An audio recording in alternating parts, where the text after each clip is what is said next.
Let's do it. All right, what's up, everybody? It's your boy P from Loud Pack Boxing, and I got another very special guest in the building with me today.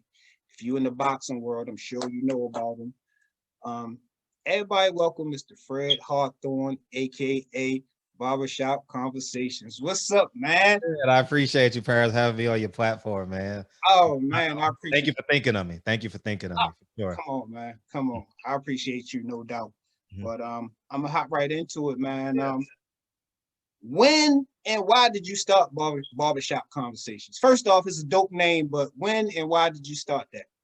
I started it maybe about 5 years ago, and I wanted it to be a space for free speech, uh, free enterprise where Black men can congregate. Because at the end of the day, I knew I was going to transition outside of boxing, but I knew boxing would give me a sense of validity in the public, so I had already been on the writing side, so I transitioned to the video and audio side, because that's what everyone was doing. And you can see the subscription base just going lower and lower in terms of people buying. The baby boomers are dying off because it's 2020. Yeah. And so you got to reinvent yourself, recreate yourself, add to yourself, evolve, elevate. And Barbershop Conversations was it for me. And now it's taking a life of its own. It's one of the major voices in boxing in terms of where people trust and go get their news from. And now, because of COVID, I'm expanding now. COVID has allowed me to pivot and really, really see like who I am from 50,000 feet, because every week I was getting on the plane Wednesday night going to a fight. So you just get caught up in the rat race. And COVID allowed me, because life literally stopped for the world. And it allowed me to say, Fred, brand build your brand, invest in your brand, believe in yourself even more. And that's what I did during COVID. So the last 8 months we rebranded. We strictly become like a first person account platform where we're interviewing primary people, and it's been amazing. It's been a fun ride, dog. It's been a hell of a ride the last 8 months, for sure. Absolutely, man. Like I said, I'm a big fan, so I've Thank been watching the show you. Mhm. progress and expand. Now you said you started off on the right hand side, Fred. So barbershop conversation started as a boxing platform. Yeah, it definitely started as a boxing platform. I was going to all the fights. And I wrote for the LA Sentinel newspaper here in Los Angeles, and I had a great editor, who should be in the Hall of Fame, Ken Miller, and he took me under his wing. I was basically like his gopher. You know, I did any and everything he asked me to do, no matter what it was, whether it was driving my car to Vegas, you know what I mean, or being a go get me this, go get me that interview. Sure, why not? And that's exactly what I did. And he taught me, because there's a temperature in boxing. There's a temperature where the boxing world feels uncomfortable, and I wanted to go where the room is uncomfortable.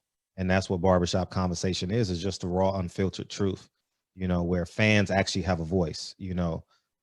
It's a beautiful thing when callers call in and the guests already know who the callers are. Oh You man, know, it's beautiful, man. It's beautiful. And that's the goal, to give the fans the voice. I'll drive the bus, and every boxing fan that chooses to be a passenger on Barbershop Conversations, we can all go for the ride. cool, cool. So like I said, the writing side of it, that's what it was 10 years ago. You had a Sure. few boxing websites, Mhm. and now we transition into the vlogs. Right. Did it get better with that transition, or Sure. For sure. 1000%, because writers can hide behind a pen. You can't hide behind a video camera. You can't hide. And that's the beauty of it too, because I'm a pretty much cut the fat off kind of guy. you know, not in terms of like physical altercations, but just let's just have a conversation in truth, even if I'm at fault and or you're at fault. And that's what I'm very vulnerable, very open as it pertains to my platform. And it's that's the biggest difference between a pen and a video. You know, like now people recognize me, you know, that takes something getting used to, you know, Yeah. uh, because you're literally going to cover the baddest men in the world who literally can beat up half the world and gets paid more than half the world. You know what I mean? So you really got to get used to people recognizing you. And that was a transition period for me too. You know, like, hey, Fred, Barbershop. Oh, damn, really? You know, and it's been a blessing, you know, for sure. Now, Fred, like pretty much all I watch is boxing. I watch some of the Ravens because I'm from Baltimore. I I'm see a the ad. Baltimore fan. Yeah, for sure. Gotta rep the home team. But boxing fans, they're a particular type of fan. Mhm. I mean, you get a lot of love, you get a lot of hate. How do you deal with that, Fred? It's honestly, for real, I leverage my haters. I egg them on because I know at the end of the day I'm going to monetize them, and I'm never going to get the approval. You know, if I say this is two half dozens, they're gonna say it's a dozen. You know, and I personally don't care. You know, it takes some getting used to. You know, like the first hate video you get, you're like, oh man, this dude talking about me, and I thought I was just speaking truth. You know, and the second video, maybe it bothers you. The third video, maybe it bothers you. But 6 months in, which is about 3 years ago, now I intentionally egg them on. Like, hey, come on, hey, I want you to do a video on me. Hey, I want you to tweet this. You know what I mean? And sometimes I lay some traps in my videos too, like buzzwords, like Canelo uses steroids, or Lomachenko ain't that good, or stuff like that, because I rile them up to get angry and excited and visceral, and they can't control themselves. And next thing you know, they spent 30 minutes doing a video on me, and I'm taking the one thing they can't get back, and that's time. And that's a feather in my cap, you know, that I can manipulate a man that has a wife and two kids. You know, that's powerful. You know, so I value that a great deal, and I love it because uh I am oppressor free in my life. No man can literally say, Fred, you got to do this. I haven't had an alarm clock in 13 years. You understand? So that's my mindset. You know, I'm in position right now where the Hawthorns probably can be here for the next 200 years. And I have to cover that. I have to value that. I have to put myself in position where I can say Lincoln and Kennedy, like this is yours. And daddy then took all the bullets for you. You know, it's time that I go now. You know, I love you. This is yours.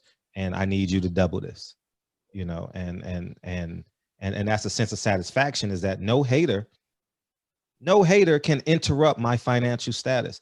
No hater can interrupt my intellectual capital. You understand what I'm saying?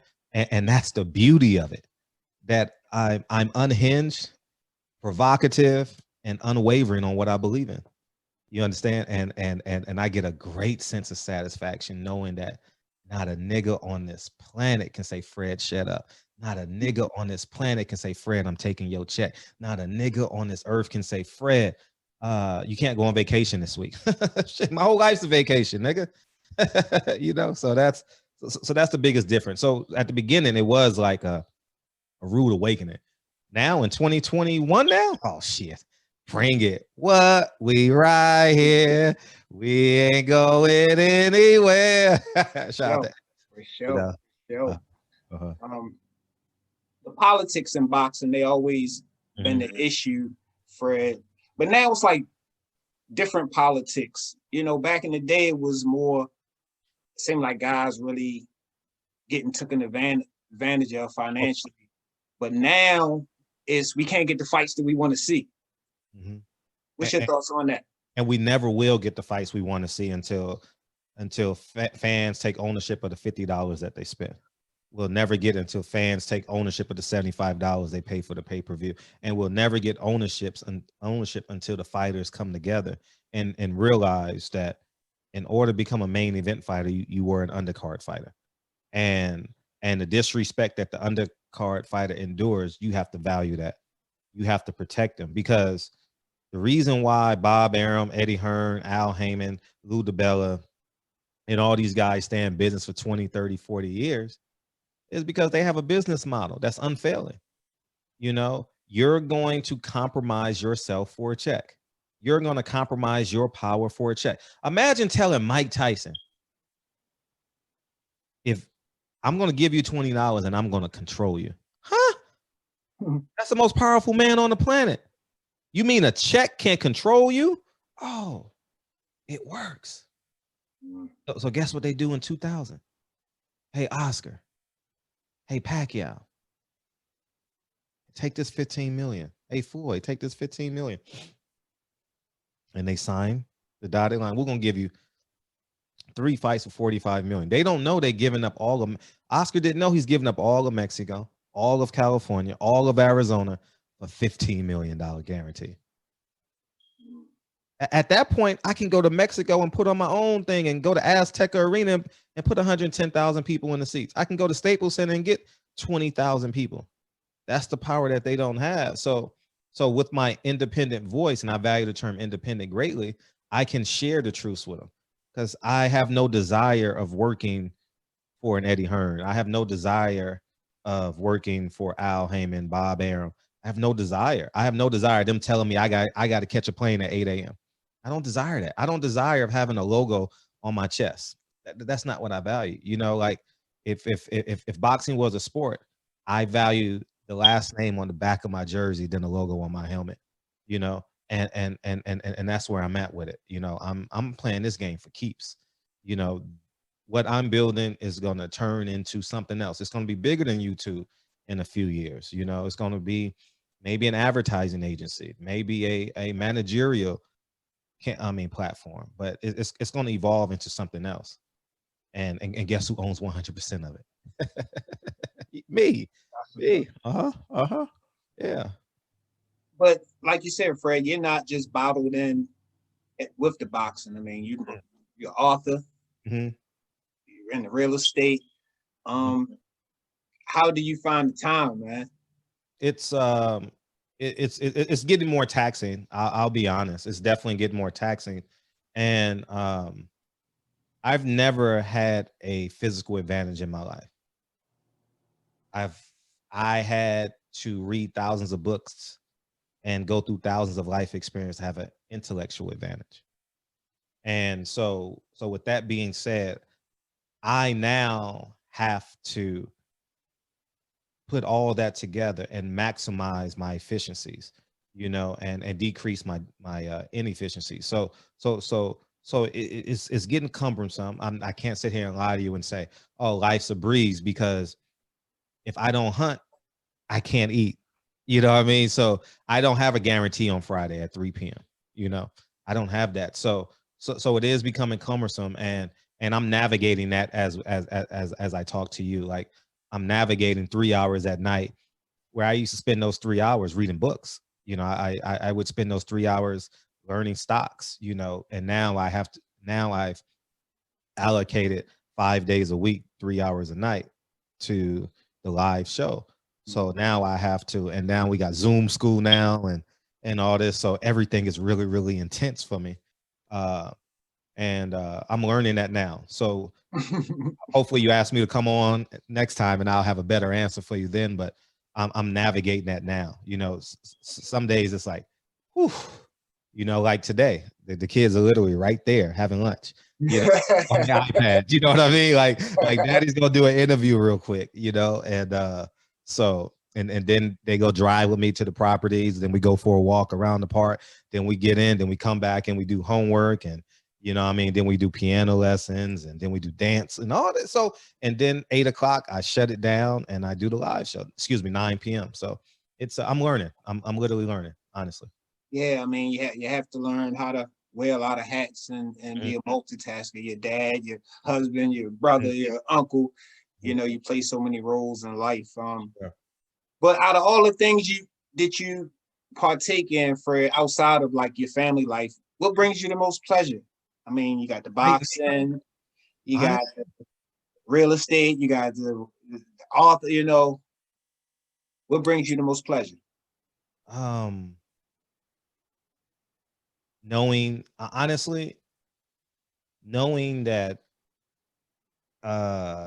it's all in my hands, you know, knowing that when I hit live, it's because I want to go live. Um, you know, that brings me a great sense of joy that I'm literally oppressor free in 2021.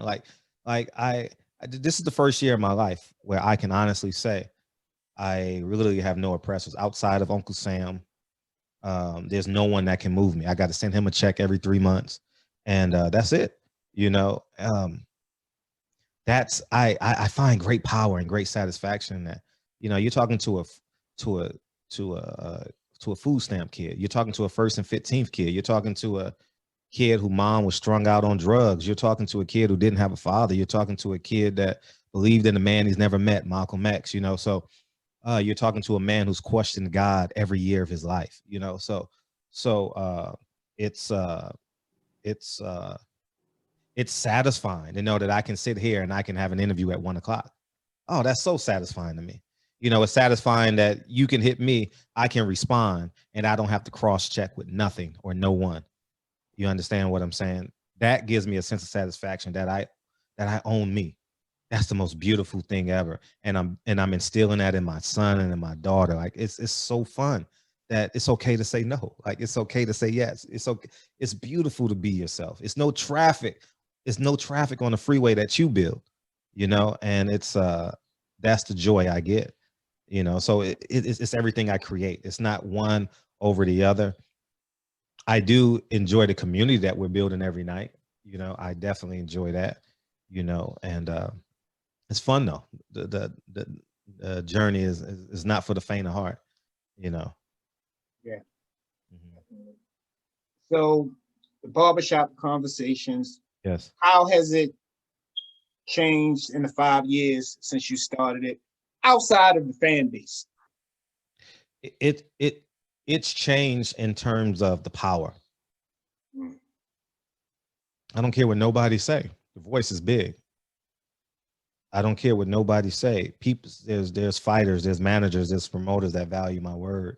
I can't go to a fight now without shaking or taking at least 50 to 100 pictures. I can't do that anymore. You know, so the understanding of the power that your platform possesses.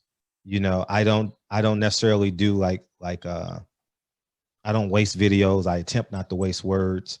Um, um, and because I value the receiving end of my product, I I choose to have value with everything that I give. So the power, the voice, it's just it reverberates across the world. Like Mm. the first time I met Eddie Hearn, he called me an asshole, basically. You understand what I'm saying? So it goes across the pond, you know, and I love it. I love it. I value that. I don't concede to another man's power. I will never ever concede to another man's power or title. No, I am who I am. You are who you are. The truth is in between us. We have a choice. You know what I mean, to ignore it or acknowledge it, you know? And sometimes our truth may be as far as the east is from the west. But let's deal with what this uncomfortability that's in reside us, you know. And um in order for things to blossom and grow, it got to germinate. And plants germinate through what? Soil. They germinate through concrete. They germinate through cow shit. Like it's so you got to go through that level of uncomfortability, you know. And I totally value that space of uncomfortableness, you know. I'm just think, dude. Just think, Paris. I'm 5'7", black as hell in America. That's right. What? I am at the bottom of the spectrum, dog. I'm at the bottom of the spectrum.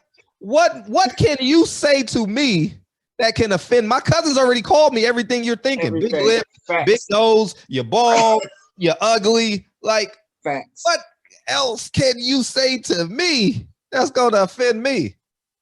But now what you got to say now, you know what they call me at the bank? They call me Mr. Hawthorne. You know what I mean? That's the power. They know I circulate millions of dollars through their bank now, whether it's through loans or whether it's through cash flow. You know, that's the power. And I value that. So I've already had that uncomfortability stage in my life. I've already had that. Now it's time for me to help people, and myself included, is acknowledge it, acknowledge that space. You understand what I'm saying? And that's the beauty in it. That's definitely the beauty in it. Definitely. Fred, right now, what's the biggest fight in boxing to you? There are two. There are two that I want to see. Wilder Fury 3, Spence Crawford 1. Those are the two fights that I want to see. Those fights are the only two pay-per-view fights that I see that I would really pay for, or even get on the plane to go to now at this point. You know, it deserves to happen. The fans deserve it. And guess what? I have a platform that can encourage it. You know, I have a platform that can take thousands of dollars off of their bottom line. And if they don't want to give us the fight, we're not paying for nothing else. You know, I understand that fighters may be offended by that. I understand, but at the end of the day, I'm actually helping them out. You know, I'm actually showing them, yeah, this is my power. This is my power sector. This is who I am. If I'm Tony Gwynn, if I'm a singles and doubles hitter, that's who I am. You're the home run. You're literally Sammy Sosa, Barry Bonds, Willie Mays. Bring me home. I'm on first base like, nigga, I got to walk. I got to sing. I just beat out this bunt. Right. You got all the power. You got Barry Bonds. You got 750-something home runs. You hit 70-something home runs in 1 year. Acknowledge, and use your power. The power ain't in how much money you have. It's how many people you can move. It's how many people Malcolm X can say, come with me. You know, that's the power. Martin Luther King, come with me. That's the power. The power to the people. That's what the Black Panther, that's what Huey P. Newton said. You know, and that's the God, the honest truth. You know, we all fall short of that. You know, we all fall short. We live in a systemic oppressed country. So we're all, I mean, by many accounts, we're all gonna fall short. I literally got to go to a bank and extract a loan from people who hate me. I literally, maybe in the next generation, we'll have some manufacturers. You understand? So maybe in years to come, I'll be able to go to a manufacturer that represents me, I have mixed kids, so Asian and Black kids, you know. So with that being said, I think that in due time we will have that power, but I have to exhaust my power in order for us to get there. You have to exhaust your power, and fighters have to, you know, managers and promoters. So until that happens, we're not going to get the fights when we want them. You know, Terrence Crawford going to be walking to the ring with a walker. You know what I mean? When it happens. And guess what? We don't want to see that. We don't want to see Floyd and Manny Pacquiao at 38 and 37 walking into the ring for real. We really don't. We accepted it, but we really didn't want that, you know? So we don't want, Mike Tyson coming out of jail. We know he ain't got shit, nothing left, and he's fighting Lennox Lewis down in Memphis. We really didn't want that fight then, but we just took it. Roy Jones, Mike Tyson last month, 2 months ago. We didn't want the fight then, but we accepted it. 55 and 52. Yeah. Well, you know, Fred, I ain't gonna hold you up, man. I appreciate you taking out the time to chop it up with me for a little bit.